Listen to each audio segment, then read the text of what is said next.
யாழில் மாவீரர் நினைவேந்தலை தடை செய்ய கோரி மனு தாக்கல். தேசிய மாவீரர் நாள் லண்டன் தங்கநகை மாளிகை உரிமையாளர் விடுத்துள்ள அறிவித்தல். ராஜபக்ஷகளுக்கு பேராபத்து, பறிக்கப்படும் இலங்கை குடியுரிமை.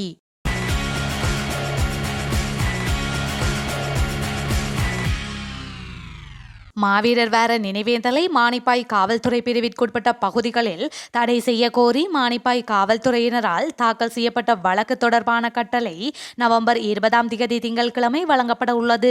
நாட்டில் பயங்கரவாத அமைப்பாக தடை செய்யப்பட்ட தமிழீழ விடுதலை புலிகள் அமைப்பில் உயிரிழந்தவர்களை நினைவு கூறும் மாவீரர் நாள் நினைவேந்தல் எதிர்வரும் நவம்பர் 27 மானிப்பாய் காவல்துறை பிரிவிற்குட்பட்ட பகுதிகளில் வலி தென்மேற்கு பிரதேச சபை முன்னாள் தவிசாளர் மற்றும் வலி தென்மேற்கு பிரதேச சபை உறுப்பினர்களால் நடத்த தடை விதிக்க கோரியே மல்லாகம் நீதிமன்றில் மானிப்பாய் காவல்துறை மனு தாக்கல் செய்தனர். இது தொடர்பிலான விசாரணைகள் இன்றைய தினம் மல்லாகம் நீதவான் காயத்ரி சைலவன் முன்னிலையில் நடைபெற்றது. காவல்துறையினரின் விண்ணப்பத்தை நிராகரித்த எதிர்மனுதாரர்களின் சட்டத்தரணிகள் இறந்த உறவினர்களை நினைவு கூறுவது எவ்விதத்திலும் பயங்கரவாத செயலாகாது. காவல்துறையினரின் செயற்பாடு கார்த்திகை விளக்கீட்டையும் பயங்கரவாதமாக சித்தரிக்கும். காவல்துறையினரின் கட்டளை வழங்கப்பட்டால் நவம்பர் 26 கார்த்திகை விளக்கீட்டை அனுஷ்டிப்பதில் பல்வேறு பிரச்சினைகள் ஏற்படும். கடந்த காலங்களில் இறந்தவர்களின் நினைவேந்தலை அரசாங்கங்கள் அனுமதித்திருந்தது. மேலும் கடந்த காலங்களில் வடக்கு கிழக்கு நீதிமன்றங்களில் இவ்வாறு தாக்கல் செய்யப்பட்ட மனுக்கள் நிராகரிக்கப்பட்டதையும் சுட்டிக்காட்டி மானிப்பாய் காவல்துறையினரின் தடை கோரிக்கையை நிராகரிக்குமாறு கோரினர். விசாரணைகளை அடுத்து விண்ணப்பம் தொடர்பான கட்டளைக்காக எதிர்வரும் நவம்பர் 20 திங்கட்கிழமைக்கு வழக்கு ஒத்திவைக்கப்பட்டது. எதிர்மனுதாரர்கள் சார்பில் சட்டத்தரணி வி மணிவண்ணன் உள்ளிட்ட பல சட்டத்தரணிகள் முன்னிலையாகினர். தமிழீழ தேசிய மாவீரர் தினத்தை முன்னிட்டு லண்டனில் இருக்கும் தங்கநகை மாளிகை உரிமையாளர்கள் முக்கியமான அறிவித்தல் ஒன்றினை விடுத்துள்ளனர். இதன்படி அவர்கள் விடுத்துள்ள அறிவித்தலில் எமக்கு ஒரு சுதந்திர தேசம் வேண்டும் என்ற குறிக்கோளோடு தம் இன்னுயிர்களை ஆகுதியாக்கிய மாவீரர்களின் வீரத்தை நாம் போற்றி வணங்குவதுடன் நாம் தலைமுறை தாண்டியும் அவர்களுக்கு வீர வணக்கம் செலுத்துவது தார்மீக கடமை என்பதை லண்டனில் இருக்கும் தங்கநகை மாளிகை உரிமையாளர்களாகிய நாம் உணர்ந்து நிற்கின்றோம். இதனை வலியுறுத்தும் முகமாக வரும் தமிழீழ தேசிய மாவீரர் நாள் 27/11/2023 அன்றும் மற்றும் இனிவரும் காலங்களில் மாவீரர் நாட்களில் லண்டனில் இருக்கும் எமது தங்க நகை மாளிகைகளுக்கு விடுமுறைகளை அறிவிக்கின்றோம்.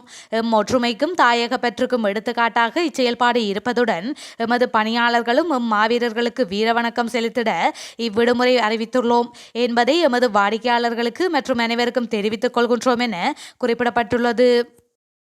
வடக்கு மற்றும் கிழக்கில் மாத்திரமல்ல தெற்கு மாகாணத்திலும் பலர் காணாமல் போயுள்ளார்கள் என்பதை அதிபர் ரணில் விக்ரமசிங்க அறிவித்துக் கொள்ள வேண்டும் என பிவிதுருகெல உரிமைய கட்சியின் தலைவரும் நாடாளுமன்ற உறுப்பினருமான உதய கம்மன்பில தெரிவித்துள்ளார். நாடாளுமன்றத்தில் இன்று இடம்பெற்ற 2024 ஆண்டுக்கான வரவு செலவு திட்டத்தின் 2ஆம் வாசிப்பு மீதான விவாதத்தில் உரையாற்றுகையிலேயே அவர் மேற்கண்டவாறு குறிப்பிட்டுள்ளார். மேற்படி விடயம் குறித்து மேலும் அவர் உரையாற்றுகையில் பொருளாதார நெருக்கடிக்கு ஸ்ரீலங்கா பொதுஜன பெரமுன பொறுப்பு கூற வேண்டும் என்பதை நாட்டு மக்கள் நன்கு அறிவார்கள்.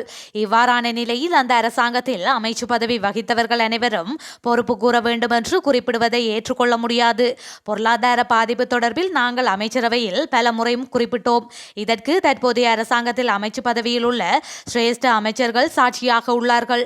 வெளிநாட்டு கையிருப்பு பற்றாக்குறையால் ஏற்பட போகும் நெருக்கடிகளை மக்களுக்கு எடுத்துரைக்க வேண்டும் என அப்போதைய அதிபர் கோட்டாபய ராஜபக்ஷவிடம் நான் பலமுறை எடுத்துரைத்தேன். எமது ஆலோசனைகளுக்கு அவர் செவிசாய்த்த போது அப்போதைய நிதியமைச்சர் அதற்கு தடையாக செயற்பட்டார். அமைச்சரவையில் பேசி பயனில்லாத காரணத்தால் உண்மையை நாங்கள் மக்கள் மத்தியில் எடுத்துரைத்தோம். அதன் பிரதிபலனாக அமைச்சு பதவியிலிருந்து நீக்கப்பட்டோம். அமைச்சரவையில் நாங்கள் குறிப்பிட்ட எதிர்வு கூறல்கள் நடைமுறையில் சாத்தியமானதை தொடர்ந்து மக்கள் போராட்டம் தோற்றம் பெற்றது. ஆட்சியாளர்கள் பதவி விலகினார்கள். நெருக்கடிகளை சாதகமாக கொண்டு ரணில் விக்ரமசிங்க ஆட்சிக்கு வந்தார். தற்போது 2024 ஆண்டுக்கான வரவு செலவு திட்டத்தை சமர்ப்பித்துள்ளார். 24ஆம் ஆண்டுக்கான வரவு செலவு திட்டம் கற்பனை உலகை வரையறுத்ததாக காணப்படுகின்றது. 2023ஆம் ஆண்டுக்கான வரவு செலவு திட்டத்தின் முன்மொழிவுகள் மீண்டும் முன்மொழியப்பட்டுள்ளன. அரச வருமானத்தையும் தேசிய உற்பத்திகளை மேம்படுத்த எவ்வித திட்டங்களும் அறிமுகப்படுத்தப்படவில்லை. போலியான வாக்குறுதிகள் மாத்திரம் மிதமிஞ்சியுள்ளன. காணாமல் போனோருக்கு நட்ட ஈடு வழங்க அதிக நிதி ஒதுக்கப்பட்டுள்ளது. காணாமல் போனோரது உறவுகளுக்கு நட்ட ஈடு அல்லது இழப்பீடு வழங்குவதை நாங்கள் எதிர்க்கவில்லை. வடக்கு மற்றும் கிழக்கு மாகாணங்களில் காணாமல் போனோருக்கு வழங்கப்படும் நிவாரணம் தெற்கு மாகாணத்துக்கும் வழங்கப்பட வேண்டும். ஏனெனில் 1987 மற்றும் 1989 ஆண்டு காலப்பகுதிகளில் இடம்பெற்ற கலவரங்களினால் தென்னிலங்கையில் பலர் காணாமல் போயுள்ளார்கள். ஆகவே தென்னிலங்கையிலும் காணாமல் போனோரது உறவுகள் இன்றும் உள்ளார்கள் என்பதை அதிபர் விளங்கிக் கொள்ள வேண்டும். நாட்டின் பொருளாதார பாதிப்பை ஆட்சியாளர்கள் விளங்கிக் கொள்ளாமல் இருப்பதை போன்று தொழிற்சங்கங்களும் அறியாமல் இருப்பது கவலைக்குரியது.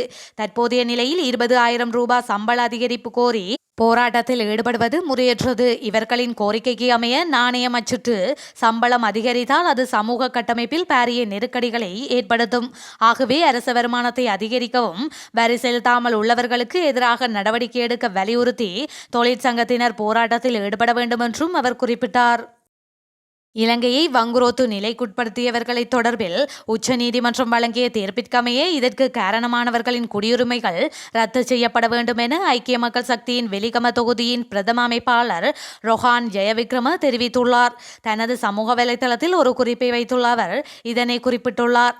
அனைத்து கட்சிகளும் எதிர்க்கட்சிகளும் ஒன்றிணைந்து இந்த நடவடிக்கைகளுக்காக நாடாளுமன்றத்தில் ஒரு பிரேரணையை கொண்டுவர வேண்டும் என அவர் சுட்டிக்காட்டியுள்ளார். நாட்டில் ஏற்பட்டுள்ள பொருளாதார நெருக்கடிக்கு முன்னாள் அதிபர் கோட்டாபய ராஜபக்ஷ, முன்னாள் நிதியமைச்சரான மஹிந்த ராஜபக்ஷ, பசில் ராஜபக்ஷ உள்ளிட்டோரே காரணம் என உச்ச நீதிமன்றம் தீர்ப்பளித்துள்ளது. மேலும் அவர்கள் அடிப்படை மனித உரிமைகள் மீறியுள்ளதாகவும் தீர்ப்பளித்துள்ளது. இந்த நிலையில் பொருளாதார நெருக்கடி தொடர்பில் உயர்நீதிமன்ற தீர்ப்பை நான் ஏற்றுக்கொள்ளப் போவதில்லை என மஹிந்த ராஜபக்ஷ தெரிவித்தமை குறிப்பிடத்தக்கது. அதிபர் ரணில் விக்ரமசிங்க குழந்தைகளுக்கு மிட்டாய் காட்டுவது போல தமிழர்களுக்கு அதிகாரமில்லாத மாகாண சபைக்குள் பல்கலைக்கழகம் கொண்டு வருவதாக ஏமாற்றுகின்றார் என வடக்கு மாகாண சபை முன்னாள் உறுப்பினர் சபா குகதாஸ் தெரிவித்துள்ளார். இன்றைய தினம் அவர் வெளியிட்ட ஊடக அறிக்கையிலேயே இவ்வாறு குறிப்பிட்டுள்ளார். அவ்வறிக்கையில் மேலும் குறிப்பிடப்பட்டுள்ளதாவது, இந்த ஆண்டுக்கான வரவு செலவு திட்டத்தில் பல்கலைக்கழகங்களுடன் மாகாண சபை அதிகாரங்களை அமைப்பதற்கான முன்மொழிவு ஒன்றை கொண்டு வந்துள்ளார். வேடிக்கை என்னவென்றால், மாகாண சபைகளுக்கான அதிகாரங்களை பகிர்வதற்கான கோரிக்கைகளை பல தடவைகள் தமிழர் தரப்பு அதிபர் ரணில் விக்ரமசிங்கவிடம் முன்வைத்தும் குழந்தைகளுக்கு மிட்டாய் காட்டுவது போல தமிழர்களுக்கு அதிகாரமில்லாத மாகாண சபைக்குள் பல்கலைக்கழகம் கொண்டு வருவதாக ஏமாற்றுகின்றார். இதற்கு இனவாதி சரத் வீரசேகர கொம்புக்கு மண்ணெடுப்பது போல இனவாதத்தை தூண்டி தன்னுடைய அரசியலை நடத்துகின்றார்.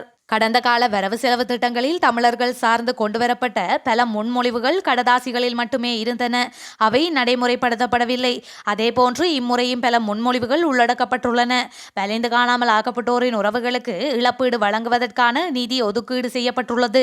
இச்செயற்பாடு பாதிக்கப்பட்ட மக்களுக்கான நீதியை வழங்குவதற்கு பதிலாக குற்றவாளிகளை காப்பாற்றும் செயற்பாடாகும்.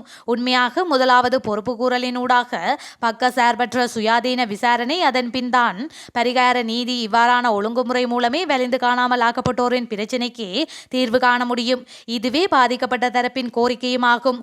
கடற்தொழில் அபிவிருத்திக்கு நிதி ஒதுக்கீடு என்பது மிக பெரும் ஏமாற்று.